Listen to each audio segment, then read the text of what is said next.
Not everything's really perfect, especially in film photography. It's an analog process.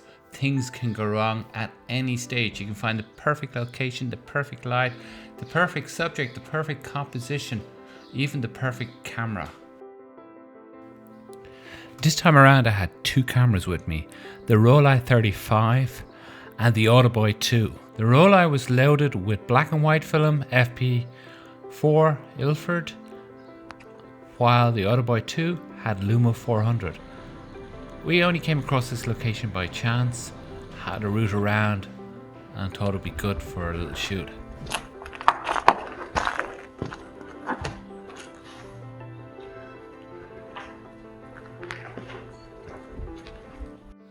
So let's talk about the Rollei 35. Now I have the T version here, which is a Carl Zeiss Tizer 3.5 aperture lens, 40mm. Now everything seemed to go well.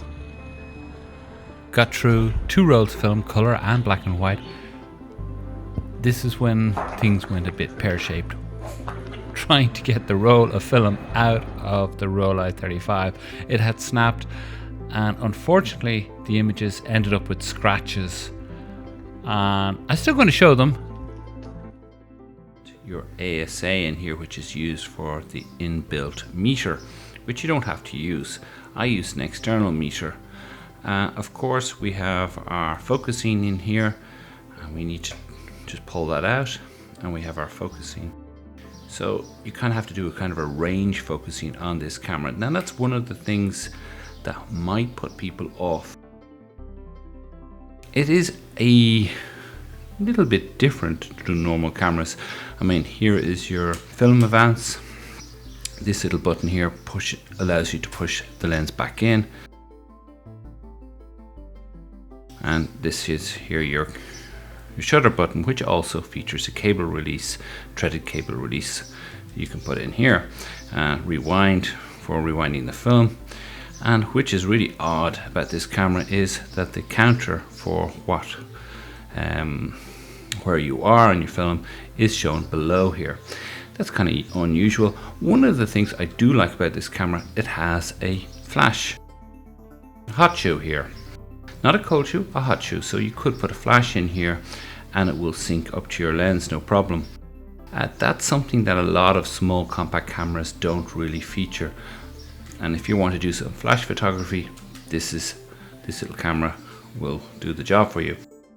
And this little latch here allows you to open the back of the camera.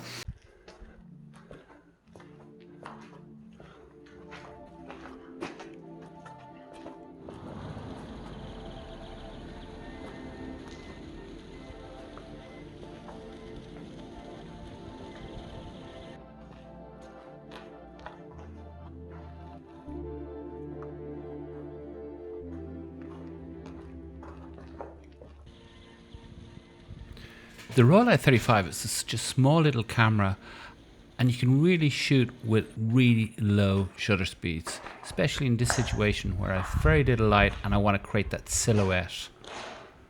And I was shooting at 1/15th of a second here because I was shooting at 50 ASA for this film because I was developing it with Acro.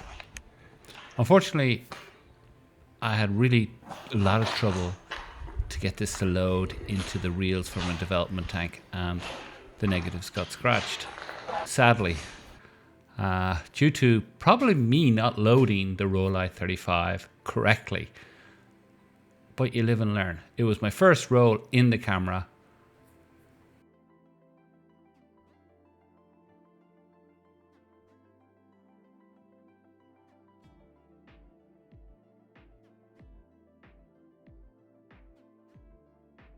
In here is where the battery is for the light meter in the camera.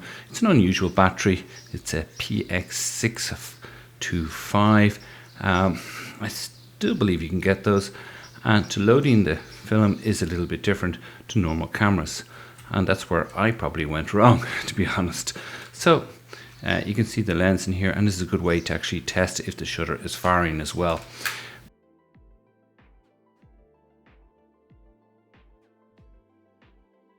So comparing this to an XA, now there's an XA, an Olympus XA, which is a smaller camera. It has a faster lens of a 2.8 lens. So they're very, very pocketable. Now, as you can see, it doesn't have a flash hot shoe. Of course, you can screw a flash onto the side of the camera. But one of the main differences between these two cameras is this is a rangefinder style camera which has a patch in it. So this is kind of easier to get your focus right. You still have to focus it manually with the little lever here and look at the patch inside the camera.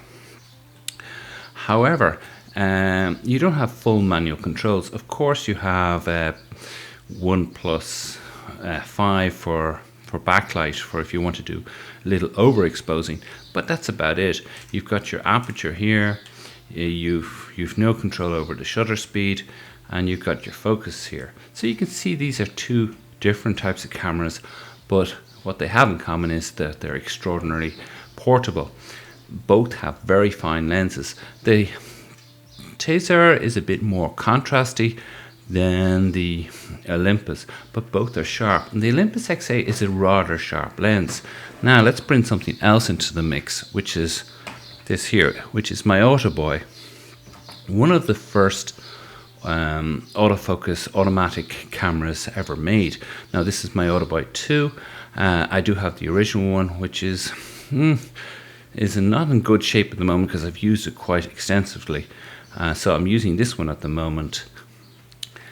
So the Autoboy 2, when I turn it on here, I have a timer, self-timer. This one has a self-timer.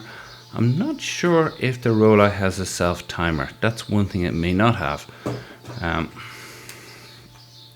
However, one of the advantages of this camera is really a point and shoot. It will just focus on your subject. However, the focus is usually in the middle. You can use this switch here to do a pre-focus and then move to get your composition. Yeah, no manual controls, of course. Only goes up to 400 ASA on this camera, and the XA goes up to 800. Well, this is a manual camera, so that doesn't really matter. So that's an advantage of the Rollei if you're shooting high-speed film like 1600 ASA or 3200 ASA.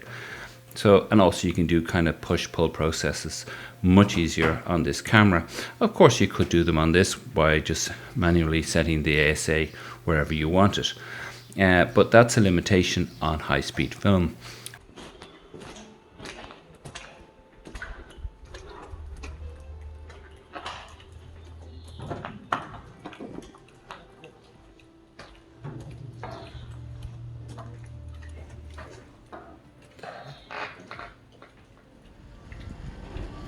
So, as the merry-go-round goes round, and odd as it is, I'm kind of sprachlos, or speechless, why anybody would make such a thing, but, well.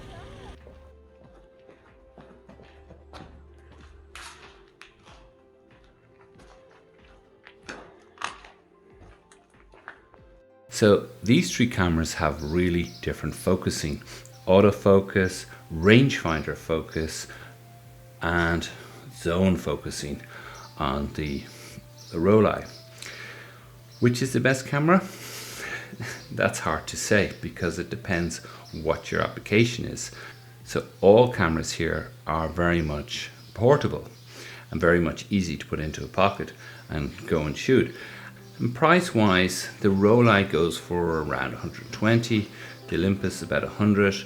The Canon comes in at the cheapest here, could be anything from 60 euros up to 90 euros depending on how much you want to pay. And if you look around, you'll get a great deal on any of these three cameras. It does take a while. It's hard to say. I like the XA, but for me, I've got big fingers and it is a bit fiddly. Whereas the Rollei has kind of nice big dials and, you know, easy to switch things around. It is a little unusual. But I still love going back to this. If I'm going to run out the door, I will grab this camera because I can just turn around and look at something and just fire away. Where this camera I have to think a lot. and this I have to think about focusing. So there is no such thing as the perfect camera, as I'm trying to say in this video, but you get an idea how different analog cameras are, or any kind of camera really.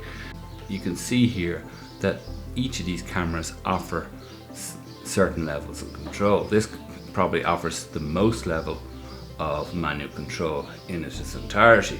This is the least amount, but that doesn't mean it's a bad thing or a good thing. It just depends on what you want to shoot. If you're going on holidays and you just want to do snapshots, the Canon is the one to go for. And if you've got a lot of time, the Rollei is the one to go for. If you want something in between, the XA, because the XA is one of those cameras you can just slip into your jean pocket and just go. Well, you could do this with the Rollei, but it's a little fiddly to, you know, get your shot. And if you want something really instant and quick, then the XA is to go for. If you want portability, and the ultimate, you know, quick, easy shoot is the Autoboy.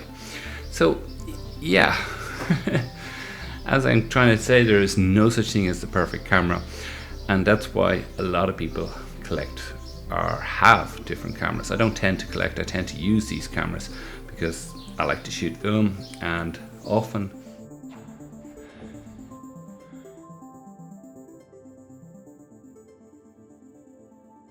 I hope this has been useful for you guys out there. I really appreciate you watching the video. Please do subscribe to the channel, hit that like button, and hope to see you on the next one. Thank you for watching.